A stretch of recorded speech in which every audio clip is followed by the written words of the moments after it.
वो 3 रूल कौन से हैं जो मैस्कुलिन जेंडर को फेमिनिन जेंडर में चेंज कर देते हैं? केसेस का नाउन के साथ क्या रिलेशन है? फंक्शन क्या है नाउन के? एपोस्ट्रॉफी कामा का इस्तेमाल कैसे किया जाता है, इसको नाउन में कैसे करते हैं? क्या एस के बाद एपोस्ट्रॉफी कामा लगता है या एस और नाउन के बीच में कॉमा लगता है? इन्हीं सब के बारे में आज हम बात करने वाले हैं। तो आज की वीडियो बहुत अच्छी होने वाली है, इसे एंड तक देखिएगा, स्किप मत कीजिएगा। और अगर हमारे चैनल पर नए हैं तो हमारे चैनल को सब्सक्राइब करना, लाइक करना और शेयर करना मत भूलिएगा। साथ में नोटिफिकेशन बेल को जरूर ऑन करिएगा ताकि आपको हमारे आने वाली वीडियोस के बारे में जानकारी मिलती रहे। मैस्कुलिन जेंडर को फेमिनिन जेंडर में कन्वर्ट करने के 3 रूल हैं, ठीक है। पहला, वर्ड को हम कंप्लीटली चेंज कर दें, यानी use of completely different word. Okay, for example boy को फेमिनिन में चेंज करेंगे girl, boy girl, complete different word, uncle aunt.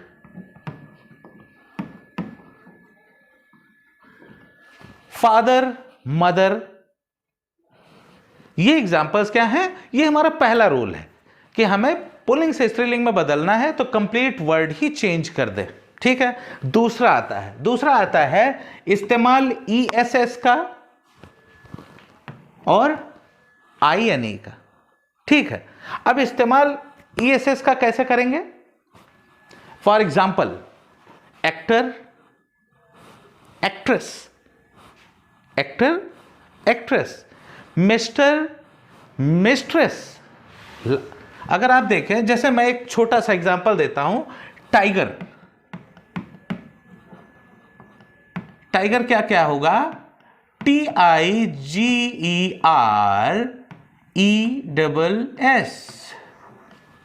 Tigress. समझ में आ गया? अब आती है बारी आईएनई की। तो आईएनई का एक छोटा एक एग्जांपल से आपको समझ में आएगा, hero.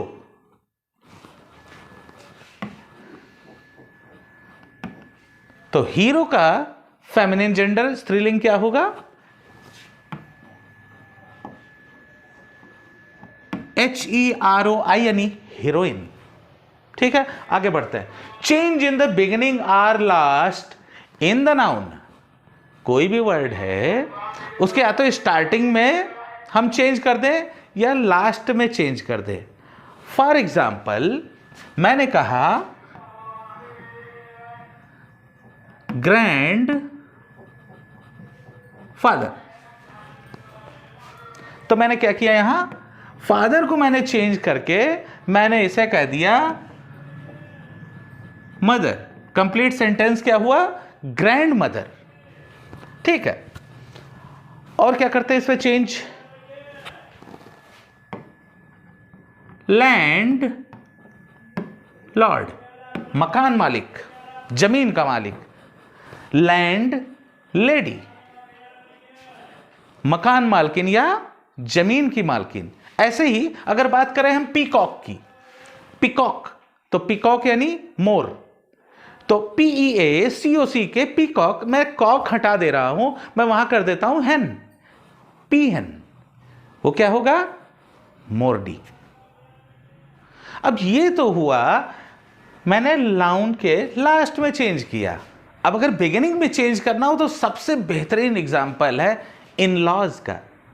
Brother in law, sister in law, father in law, mother in law. है ना मजेदार ये? तो अब आगे बढ़ते हैं। अभी तक हम पढ़ रहे थे नाउन के बारे में, सारी चीजें नाउन में कंप्लीट हो गई, लेकिन एक चीज बची है। नाउन का एक्चुअल में कार्य क्या होता है? What is the function of noun? There is actually 6 functions. First is subject of the verb, second object of the verb or preposition, third is complement of the verb, fourth possessing the noun, and opposition to a noun means noun in opposition, and being addressed। Function को start करने से पहले हम थोड़ा case के बारे में बात कर लेते हैं, जो कि केस हैं 3 प्रकार के। पहला नॉमिनेटिव केस यानी कर्ता कारक, ऑब्जेक्टिव केस कर्म कारक, एंड पॉजेसिव केस यानी संबंध कारक। नाउन का प्रयोग किस प्रकार किया गया है यह कारक दर्शाता है।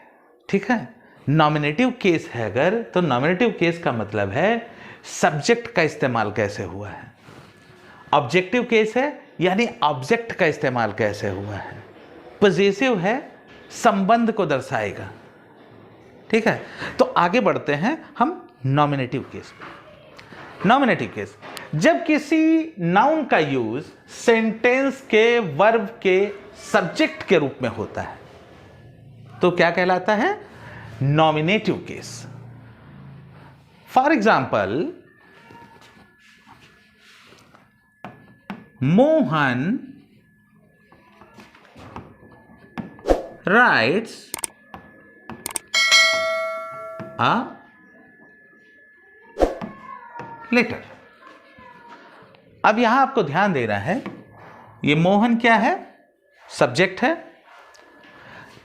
और ये क्या है? वर्ब है। ठीक है, तो यहां ये जो नाउन है ये वर्ब के सब्जेक्ट की तरह काम कर रहा है, तो यहां कौन सा केस बनता है? Nominative case. समझ में आ गया? नॉमिनेटिव केस के बाद अगर हम ऑब्जेक्टिव केस में देखें तो यहां क्या है? नाउन का प्रयोग सेंटेंस के वर्ब के ऑब्जेक्ट के रूप में हुआ है। ठीक है, जैसे फॉर एग्जांपल हम वही अगर एग्जांपल ले लें, या मैं कोई और एग्जांपल लेता हूं कि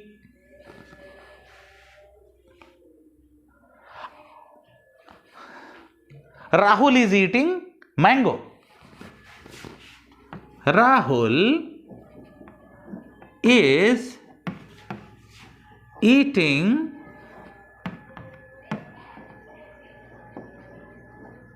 मैंगो। वैसे तो यहां ये वर्ब के लिए जो ये है, ये केस इसका क्या है? नॉमिनेटिव है। पर यहां आपको ध्यान देने की जरूरत है, मैंगो क्या है? ये भी एक नाउन है, और ये नाउन किसके उस पे काम कर रहा है? वर्ब के ऑब्जेक्ट के तौर पे काम कर रहा है। ठीक है, तो ये दोनों नॉमिनेटिव और ऑब्जेक्टिव केस में केवल यही डिफरेंस है कि अगर नाउन जो है अगर सेंटेंस के वर्ब के सब्जेक्ट के रूप में कार्य कर रहा है तो नॉमिनेटिव, ऑब्जेक्ट के रूप में कार्य कर रहा है तो objective case. Object of the preposition. ठीक है, इसको एग्जांपल से समझते हैं। ठीक है, the king went to his capital. The king went to his capital. यहां टू क्या है? आपका प्रीपोजिशन, और कैपिटल क्या है? ये आपका नाउन है। बट नाउन किस तरीके से यूज हुआ है? किस रूप में? वर्ब के ऑब्जेक्ट के रूप में। ठीक है, तो यहां जो है कैपिटल किस केस में आता है? ऑब्जेक्टिव केस में। ठीक है, तो यहां पे हमने क्या किया है? और ऑब्जेक्ट का प्रीपोजिशन क्या होगा? टू। ठीक है, तो अब आगे बढ़ते हैं। कुछ चीजें आपको जानने की जरूरत है। जैसे एक एग्जाम्पल मैं लूं, my father gave me a book. My father gave me a book. तो यहां पे मी क्या है? मैं इसे लिख देता हूं। My father gave me a book. मैं इसे क्यों बता रहा हूं अभी आपको समझ में आ जाएगा। ये क्या है? ये भी एक ऑब्जेक्ट है, बट ये क्या है? Indirect object. और ये क्या है? Direct object. तो यहां आपको कुछ नोट्स समझने हैं। पहला, इनडायरेक्ट ऑब्जेक्ट वर्ब के तुरंत बाद आता है। ठीक है, ये क्या है? हमारा वर्ब है। वर्ब के तुरंत बाद क्या आता है? Indirect object. और इनडायरेक्ट ऑब्जेक्ट के बाद डायरेक्ट ऑब्जेक्ट आता है। ठीक है, तो ये आपको एक तो ये समझने की जरूरत है और एक ये समझ के। तो डायरेक्ट ऑब्जेक्ट क्या लगाने पर प्राप्त होता है और इनडायरेक्ट ऑब्जेक्ट किसको या किसे लगाने प्राप्त होता है, यानी होम। जैसे यहां मैं इस पे बात करूं, my father gave me a book, तो मैं यहां अगर क्वेश्चन करूं कि मेरे फादर ने मुझे क्या दिया, अ बुक, तो क्या वर्ड यूज हुआ है, तो इसका मतलब वो डायरेक्ट ऑब्जेक्ट। लेकिन अगर हम यही करें कि मेरे फादर ने किसे दिया है, मुझे, तुम्हें, उन्हें, इन्हें, ठीक है, तो जब किसे वर्ड आया यानी हुम, तो आएगा मी। तो ये दो समझने की जरूरत है। पहला इनडायरेक्ट के तुरंत बाद, वो इनडायरेक्ट वर्ब के तुरंत बाद, और डायरेक्ट जो है इनडायरेक्ट के बाद, ठीक है। और तीसरा आपको क्वेश्चन से ही इनडायरेक्ट और डायरेक्ट आप समझ सकते हैं, ठीक है। अब आगे बढ़ते हैं। कॉम्प्लीमेंट का मतलब क्या होता है? कॉम्प्लीमेंट का मतलब होता है पूरक, ठीक है। तो जब भी कोई लिंकिंग वर्ब जैसे is, am, are, was verb, उसके भाव को पूरा करने के लिए अगर कॉम्प्लीमेंट का यूज होता है, चाहे वो नाउन हो या एडजेक्टिव हो, तो क्या कहलाता है? Complement of the verb. For example, you are a student. Student क्या है? नाउन, साथ में क्या है? कॉम्प्लीमेंट है ये, लेकिन ये कौन सा कॉम्प्लीमेंट है? नाउन कॉम्प्लीमेंट है, ठीक है। और आर क्या है?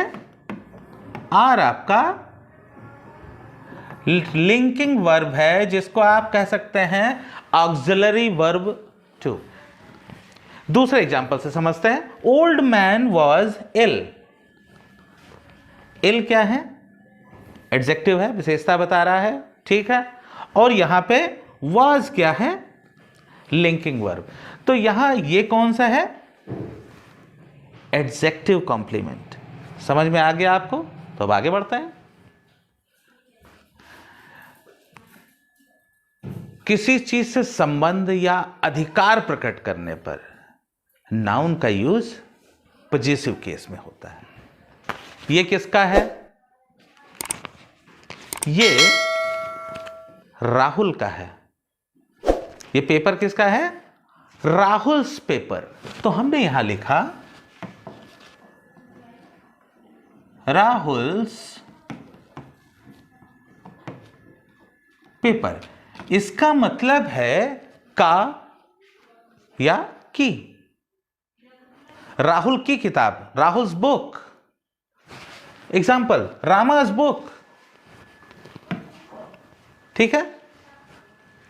राम की किताब, हरी's फ्रेंड, हरि का दोस्त, ठीक है। बॉयज स्कूल, बच्चों का स्कूल, ठीक है। यहां पे ध्यान देना, यह है सिंगुलर, सिंगुलर, लेकिन यहां जो है बॉयज, ठीक है। बच्चों का स्कूल, बच्चे का, एक बच्चे का स्कूल नहीं, बच्चों का स्कूल। और यहां पे इस पे भी आप ध्यान दीजिएगा, सोक्रेट्स फ्रेंड, सुकरात का मित्र। लेकिन आपने ध्यान दिया यहां पे मैंने एपोस्ट्रॉफी कॉमा के बाद एस का इस्तेमाल नहीं किया है, ठीक है। इसके कुछ रूल्स है, आपको मैं आगे समझाता हूं। एपोस्ट्रॉफी, इसका इस्तेमाल सिंगुलर नाउन में एस बढ़ाकर नाउन और एस के बीच में एपोस्ट्रॉफी कॉमा लगा दिया जाए। पिछले एग्जाम्पल में आपने देखा था, ठीक है। प्लूरल में एस के बाद, यानी अगर हमें जो हमने लिखा था बॉयज स्कूल, अगर हम चाहें तो हम उसे बॉयज ऐसे भी लिख करके बॉयज स्कूल लिख देंगे, तो ये हमारा गलत नहीं होगा। जैसा कि मैंने पीछे नहीं किया है अभी मैंने बताया, लेकिन उस तरीके से भी अगर लिखा जाएगा प्लूरल में तो वो भी सही होगा, ठीक है। अब तीसरी आती है, प्लूरल में अगर नाउन के लास्ट में एस नहीं है, प्लूरल के में अगर एस नहीं है तो एस बढ़ाकर उसके एस और नाउन के बीच में एपोस्ट्रॉफी कॉमा लगा दो। जैसे हरीश फ्रेंड, राहुल्स फ्रेंड, मैंने एल के बाद लगा दिया, ठीक है। प्लूरल बॉयज, वो तो आपको पता ही चल गया। अगर लास्ट में एस नहीं है, जैसे चिल्ड्रंस बुक,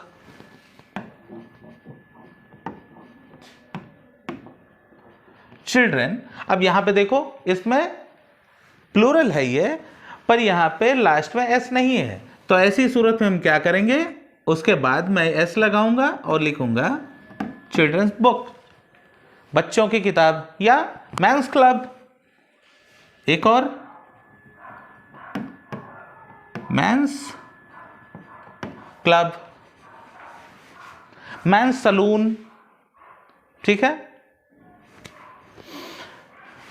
यदि सिंगुलर नाउन में एस है तो इसमें दो विधियों का इस्तेमाल होगा, यानी दोनों विधियों का। हम चाहें तो एस लगाएं एपोस्ट्रॉफी कामा से पहले, चाहे बाद में। मेरे कहने का मतलब, अगर किसी का नाम अगर जेम्स है, फॉर एग्जाम्पल अगर किसी का नाम जेम्स है तो इसको हम दो तरीके से लिख सकते हैं। जैसे अगर ये जेम्स है तो हमने सिंपल, हमने यहां लिखा जेम्स, एपोस्ट्रॉफी कामा लगाया, ये भी सही है। और अगर मैं एपोस्ट्रॉफी कामा के बाद एस बढ़ा भी देता हूं तो वो भी सही है।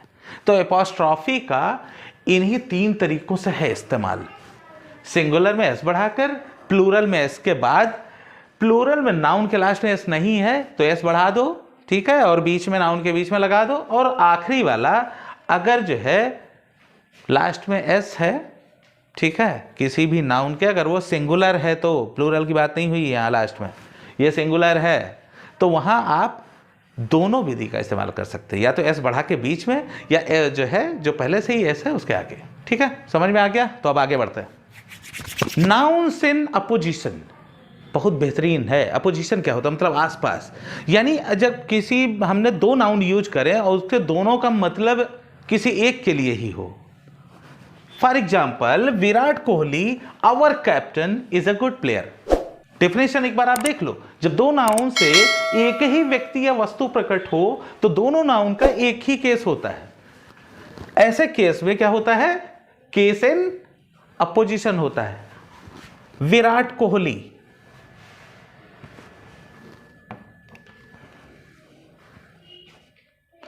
दोनों हैं, लेकिन क्या है इसमें, दोनों एक ही व्यक्ति को बता रहे हैं, मतलब एक ही चीज को इंडिकेट कर रहे हैं। जैसे Virat Kohli is a good player, our captain is a good player, दोनों सेम है, ठीक है। तो यहां पे ये जो हमारा है ये सब्जेक्ट यूज हुआ है, ठीक है। तो ये हमारा यहां कौन सा केस बनता है? Nominative case. और ये हमारा आवर कैप्टन क्या होगा? जो सेकंड नाउन है वो होगा केस इन अपोजिशन या नाउन इन अपोजिशन। एड्रेस्ड, समझ में आया? ठीक है।